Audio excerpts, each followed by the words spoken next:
확대를 꾀하고 있습니다. 최근 출판 시장이 종이책에서 웹툰, 웹소설과 같은 온라인 콘텐츠로 변화함에 따라 온라인 콘텐츠 서비스를 진행하고 있습니다. 이런 온라인 콘텐츠 사업 확대를 위해 동사는 카카오 페이지와 전략적 제휴를 맺고 대원 CI에 IP를 제공하고 있습니다. 많은 콘텐츠들을 OSMU 전략을 통해 활용함으로써 향후 매출 확대가 더 기대되는 바입니다. 참고로 OSMU란 하나의 콘텐츠를 영화, 게임, 책 등의 다양한 방식으로 개발하여 판매하는 전략으로 최소 투자 비용으로 높은 부가가치를 얻을 수 있다는 장점이 있습니다. 재무 분석입니다. 한일 무역 분쟁 등의 외부적 요인으로 인해 일시적으로 재무가 악화되었으나 2020년 영업이익 및 순이익이 개선되면서 주가 대비 주당 순이익이 안정화되었습니다. 투자활동 현금 흐름 또한 악화되고 있는 것으로 보이나 이 또한 종속기업 투자 확대로 인한 현금 유출인 것으로 보입니다.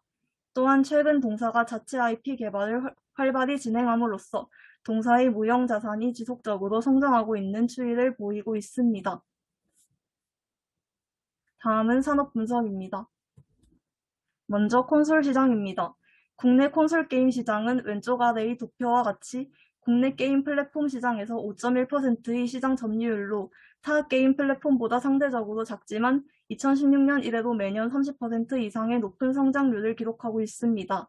특히 국내 시장은 닌텐도사의 모여봐요 동물의 숲 등 콘솔 게임에서만 출시되는 다양한 킬러 타이틀을 통해 신규 유저를 유입시키는 등 성장세를 유지하고 있습니다. 모바일 게임이 현재 과반 이상의 시장 점유율을 차지하고 있으나 모바일 게임은 다운로드가 무료인 반면 게임 내의 결제 시스템을 통해 과금을 유도하는 경향이 높아 유저들이 피로감을 호소하고 있는 상황입니다. 콘솔 게임의 경우 게임 타이틀 구매 한 번이면 추가 과금 없이 게임을 플레이할 수 있어 모바일 게임에 지친 유저들이 콘솔 게임으로 유입되며 콘솔 시장의 성장 요인 중 하나로 작용하였습니다. 소니, 마이크로소프트, 닌텐도 3사가 적극적으로 한글화 타이틀을 발매하면서 콘솔 게임에 대한 접근성과 대중성이 부각되었으며 PC게임 위주였던 국내 게임사들 또한 본인들의 인기 IP를 활용하기 시작했는데 넷마블은 세븐나이츠의 IP를 활용한 세븐나이츠 타임 원더러를 출시했고 펄 어비스는 2021년 붉은 사막 콘솔용 출시를 계획하는 등 콘솔 시장으로의 플랫폼 다변화를 위해 노력하는 추세입니다. 완구시장입니다. 완구시장은 애니메이션 및 영화 캐릭터 등 문화 콘텐츠 산업과의 연관 효과가 높은 것이 특징입니다. 최근 코로나19로 인해 개학이 연기되는 등 어린이들이 집에 있는 시간이 많아지면서 어린이용 캐릭터 완구 및 학습용품의 소비가 급증하였습니다. 또한 캐릭터 상품의 소비 연령층이 성인까지 확대되면서 키덜트 소비가 증가하였습니다. 키덜트는 키드와 어덜트를 합친 말로 캐릭터 소비에 긍정적이며 금전적으로 소비할 수 있는 능력까지 갖추고 있기 때문에 업계에서는 키덜트 소비자들을 겨냥한 상품을 선보이고 있습니다. 또한 OSMU 전략을 통해 성공적인 캐릭터를 활용해 완구에 적용하며 시장을 키워나가고 있습니다. 출판 시장입니다.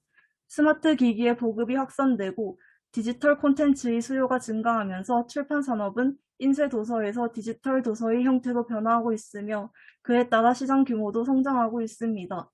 모바일 라이프스타일로의 변화와 월정액 도서 서비스의 등장으로 전자책의 수요가 증가하고 있으며 최근 코로나19 상황으로 인해 더욱 가파르게 수요가 증가하고 있습니다. 출판 시장 내에 있는 웹툰과 웹소설 시장도 살펴보겠습니다. IP 기반 2차 콘텐츠의 개발이 활성화되면서 그 원천이 되는 웹툰과 웹소설에 대한 중요성이 부각되었습니다. 국내 2대 웹툰 앱인 네이버 웹툰, 카카오 페이지를 살펴보면 네이버 웹툰은 글로벌 MAU가 7,200만 명, 카카오 페이지는 회원 수가 3,500만 명에 달하며 계속 늘어나는 추세입니다. 또 카카오 페이지는 카카오엠과의 합병을 통해 웹툰, 웹소설부터 다양한 콘텐츠 기획 제작과 글로벌 플랫폼 네트워크까지 전 분야를 아우르는 사업 포트폴리오와 밸류 체인을 확보하며 가치가 부각되고 있습니다. 해외 웹툰 시장을 일본과 중국으로 나누어 살펴보겠습니다. 일본 웹툰 시장은 2024년까지 26억 달러 규모로 성장할 전망이며 전체 출판 시장 중 웹툰 시장의 비중이 과반수 이상을 차지하고 있습니다. 네이버의 라인망가와 카카오의 피코마가 일본의 웹툰 앱 시장을 주도하고 있습니다. 특히 피코마의 경우 일본 내 1등 웹툰 앱으로 거래 금액과 실적이 매년 크게 증가하고 있는 추세입니다. 중국 웹툰 시장은 2024년까지 2.2억 달러 규모로 성장할 전망이며 최근 디지털 중심으로 만화 플랫폼 개편이 진행 중입니다. 다음은 투자 포인트입니다. 첫 번째로 자회사의 유통 채널 확대입니다. 현재 동사의 자회사인 스토리작은 일본 웹툰 시장 1위 기업인 피코마를 자회사로 둔 카카오 재팬과 합작회사 셰르파 스튜디오를 설립하여 피코마라는 일본향 웹툰 유통 채널을 확보하였습니다. 그리고 동사의 자회사 대원 CI는 중국의 1위 출판 플랫폼인 중국 출판그룹 디지털 미디어 유한공사와의 MOU를 통해 중국향 웹툰 시장 유통 채널을 확보하였습니다. 이러한 투트랙 전략으로 동사는 거대한 유통 채널을 등에 업고 향후 지속적인 매출을 발생시킬 것으로 예상됩니다. 또한 국내 웹툰 2위 플랫폼인 카카오페이지와 전략적 제휴를 맺고 있으며 지속적으로 웹툰을 공급하고 있습니다. 두 번째로 자체 웹툰 및 콘텐츠의 증가입니다. 동사는 콘텐츠 공급을 의미하는 CP 업종 중에서 가장 많은 계약 작가를 보유하고 있는데 이는 전년도 대비 약 2배 증가한 수치입니다. 이는 계속해서 동사가 웹툰 시장에 열심히 투자를 하고 있다는 방증입니다. 작품 수도 1위를 유지하고 있는데 이를 통해 자체 IP를 확대하여 매출 성장을, 또한 웹툰이 고부가가치 사업이라는 점에서 질적 성장도 가능해 보입니다. 그리고 자체 콘텐츠 부분에서 올해 하반기에 동사의 최대 기대작 용갑 합체 아머드 사우루스가 방영 예정인데 유튜브에 올라간 티저 영상이 아동뿐만 아니라 어른들에게도 굉장히 반응이 좋습니다. 실제로 댓글을 보면 아들아 자라 아빠 용갑 합체 봐야 된다 등 기대하고 있는 댓글이 줄을 이루는데요. 만약 흥행에 성공한다면 동사의 주요 캐시카우 역할을 할 것으로 예상되며 OSMU를 통한 피규어 및 원고 제작 등으로 추가적인 부가가치를 창출해낼 것으로 기대됩니다. 세 번째로 마블 왕구 시장 선점입니다. 동사는 2019년부터 마블 왕구를 유통해왔으며 이러한 신뢰를 바탕으로 2020년 5월 월트 디즈니 컴퍼니 코리아와 브랜드 라이선스 계약을 체결하였습니다. 이는 피규어, 전시 등 마블 왕구 부문 유통에 있어서 우선 운영 권한을 획득하여 마블 왕구 시장을 선점할 수 있게 의미가 큽니다. 그리고 세계적인 피규어 제조업체 비스트 킹덤과 국내 독점 유통 계약을 바탕으로 겨울왕국 2, 토이스토리 4 등의 인기 무비와 관련하여 퀄리티 좋은 피규어를 유통해왔고 현재도 거래를 지속하고 있습니다.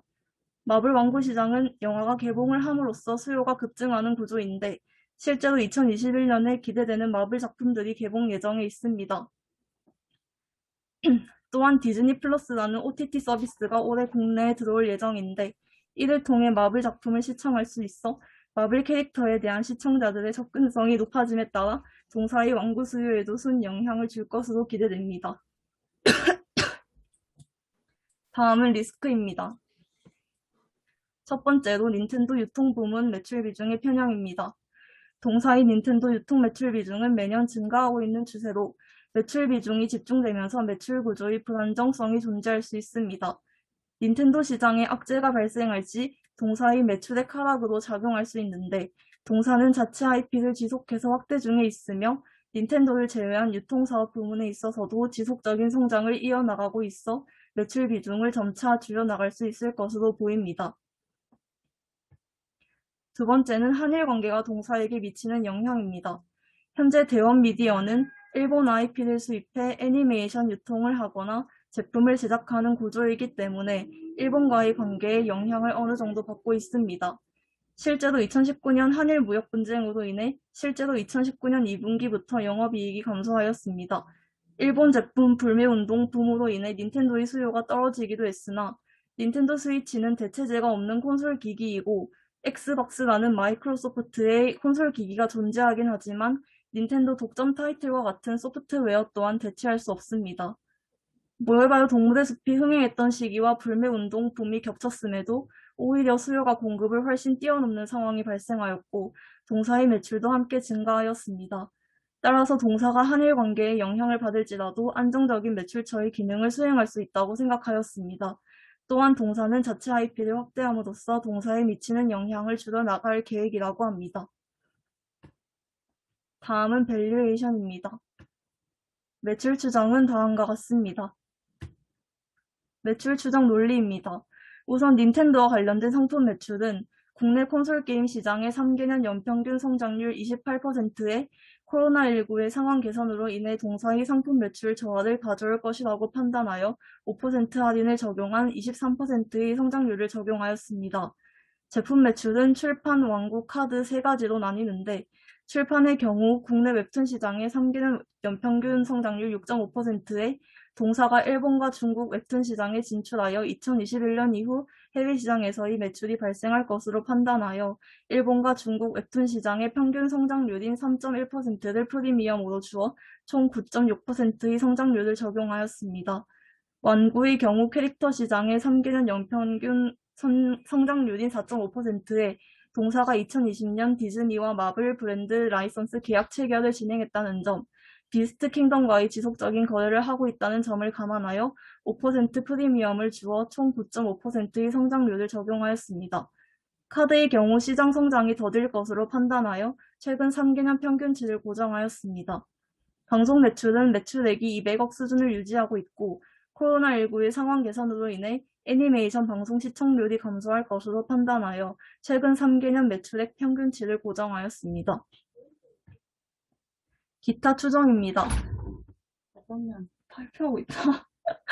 매출 원가의 경우 상품 부문 매출 비중이 증가하면서 매출 원가율이 상승하는 추세를 보였으나 자체 IP 확대로 인해 더 이상 늘지 않을 것이라 판단하여 2020년 매출 원가율 88%를 적용하였고 올해 하반기 자체 IP 애니메이션 방영으로 인한 제품 매출을 감안하여 2022년부터는 87%를 고정하였습니다. 판관비의 경우 총 매출 판관비 비율이 매년 줄어들고 있는 추세이나 매출 상승에 따른 판관비 상승을 고려해 2020년 총 매출 판관비 비율 9.2%를 고정하였습니다. 금융손익, 투자손익, 기타손익의 경우 예상하기 어렵다고 판단하여 3개년 평균을 고정하여 적용하였습니다. 법인세율은 20%를 고정하였으며 2024년부터는 법인세 차감전 순이익이 200억 원을 초과할 것으로 예상하여 법인세율 22%를 반영하였습니다. 저희는 자체 PER을 적용했는데 PER의 경우 사업 부문이 다양해 PER를 선정하기 어렵다고 판단하였고 히스토리컬의 경우 현재 상황에 부합하는 시기를 찾기 어려웠습니다.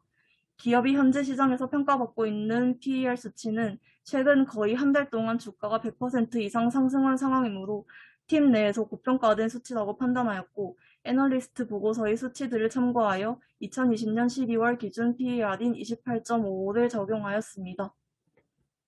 결론입니다. 2021년의 경우 타겟퍼 28.55, 목표 주가 17,372원으로 셀, 2022년 이후 중장기적으로 봤을 때는 홀드를 추천드립니다.